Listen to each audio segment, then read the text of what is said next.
हालिया कुछ अरसे की सबसे कंट्रोवर्शियल फिल्म अगर कोई रही है तो वो एक दिन पहले रिलीज होने वाली शाहरुख खान की पठान फिल्म है।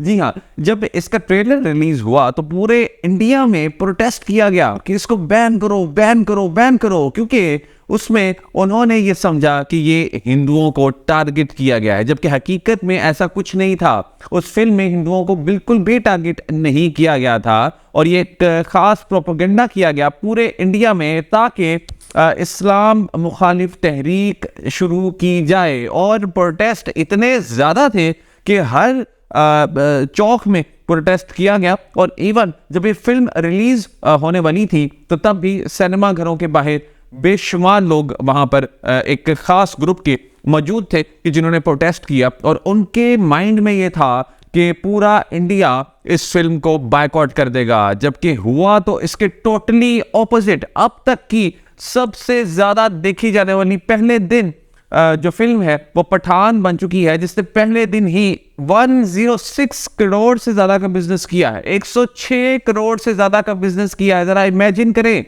और ये इस बारे में मैं क्यों बात कर रहा हूं, क्योंकि इससे शिकस्त हुई है इंतहा पसंदी की।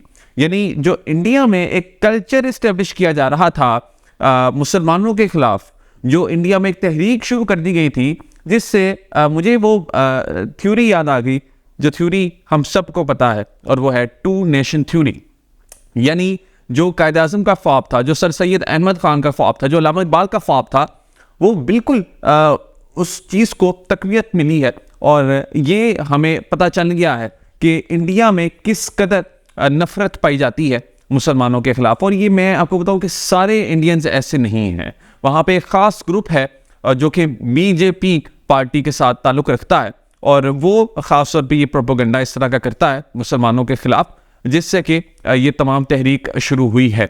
और पहले दिन 106 करोड़ का बिजनेस करना ये शो करवाता है कि पूरे इंडिया ने इस कैंपेन का बायकॉट कर दिया है, यानी इस कैंपेन को पीछे कर दिया है, बैकफुट पर कर दिया है, और एक मुंह तोड़ जवाब दिया है कि भाई हम एक्सट्रीमिस्ट नहीं हैं, हम किसी की बातों में आने वाले नहीं हैं, और हम आपके इस प्रोपेगेंडा को तस्लीम नहीं करते। और मुसलमानों की इंडिया में जीत हुई है, और एक ऐसा जवाब मिला है कि जिससे कि आइंदा ये जो कुछ खास ग्रुप इंडिया में ऑपरेट होते हैं, इनको हिम्मत नहीं होगी कि आइंदा ये इस तरह का प्रोपेगेंडा, क्योंकि वहाँ पे जो रैलियाँ निकाली गई हैं उसमें उन्होंने इस्लाम मुखालिफ नारे लगाए हैं, और ऐसे नारे लगाए हैं कि जिससे कि सुनकर इतनी तकलीफ़ होती है कि इस तरह की वहाँ पर लोगों की लैंग्वेज है, इस तरह की सोच है जो कि इंतहाई नीच सोच है कि आप किसी दूसरे के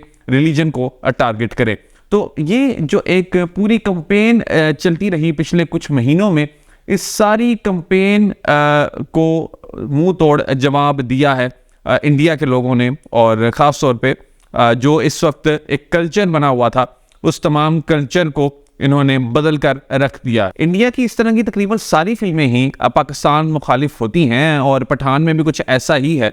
मगर जिस तरह से इंडियंस ने ये जो इस्लाम मुखालिफ तहरीकें थी, इनको मुंह तोड़ जवाब दिया है, इससे ये साफ जाहिर होता है कि इंडिया के लोगों ने भी इस एक्सट्रीमिज़म को नो कह दिया है। और मेरा दिल किया कि मैं इस चीज़ को आपके साथ भी ज़रूर शेयर करूं।